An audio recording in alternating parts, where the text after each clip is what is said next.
I just made a video on carpal tunnel syndrome and I realised there are so many other nerves that can be trapped, so many other symptoms. I just wanted to give you an overview about other conditions similar to that, just in case any ring a bell and you think, hang on, that's what I might have, or you just want to know a bit more.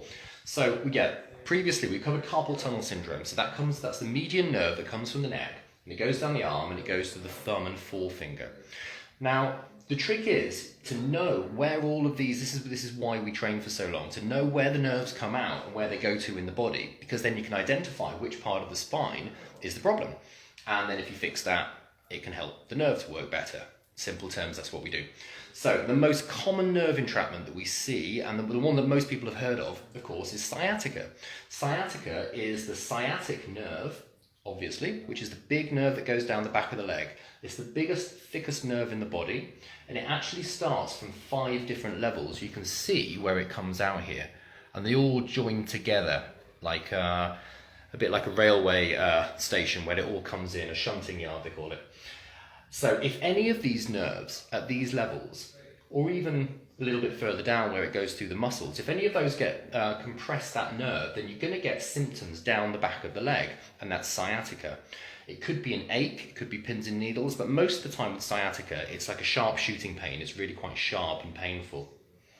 So other symptoms of nerve entrapment in the leg, so that sciatica is down the back of the leg, because that's where the sciatic nerve goes. There are of course nerves that go everywhere else. So some people get like a pins and needles or a numbness down the front of the thigh, the outside and the front of the thigh, especially in certain positions. And that's called meralgia paresthetica. It doesn't matter what it's called, but it's just another symptom of nerves getting trapped.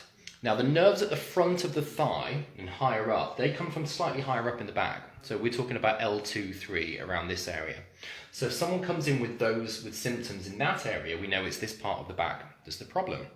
Again, it can be caused by different things as well. Sometimes it's caused by workmen. Sometimes get it if they're wearing a tool belt too tight, especially if they've got a bit of a belly. But for the most of the time, it comes from this area here. And then, of course, you can get all sorts of different nerve symptoms. It's not always pain. Sometimes it's numbness. Sometimes it's weakness. So that's why when someone comes in, we'll test all the muscles, because we want to find out whether or not the nerve's being entrapped, or usually if it's not entrapped, it's being stretched or just inflamed, and that's causing weakness in the leg. Now, weakness in the leg could lead to other symptoms, could lead to knee pain, for example, if muscles around the knee aren't functioning properly. So we move up to the arms. Of course, it's not just the carpal tunnel, you've got all the nerves to the other fingers as well. So there's another nerve called the ulnar nerve. So the carpal tunnel is the median nerve. The ulnar nerve goes down the inside of the arm and it goes down to the little finger. So if you've ever woken up in the morning or woken up at night with your arm bent and you've got numbness down these fingers and down the forearm, that's the ulnar nerve. And what's happened is especially if you wake up with your arm bent, the ulnar nerve, where it goes around the elbow, has been stretched, and it's been stretched for so long because you've been asleep and not aware of it, that it's actually reducing those signals going through the nerve. It could just be chance, it could be nothing, but sometimes it's an indication that there's also something going on in the neck. Because just like I described in the carpal tunnel video, you can get away with stretching or compressing a nerve a little bit, but if it's already compromised somewhere else, if it's already pinched a bit up in the neck, for example, it's more likely to get stretched, or it's more likely to get symptoms if it's stretched or compressed further down. So all of these give us clues about what's going on and where. What else? Yeah, so these are just the arms and legs, of course. Now you've got the nerves going up over the scalp. This is how chiropractic can help headaches, because a lot of headaches are related to the nerves going up over the scalp, over the head, that come from the neck or join onto the neck.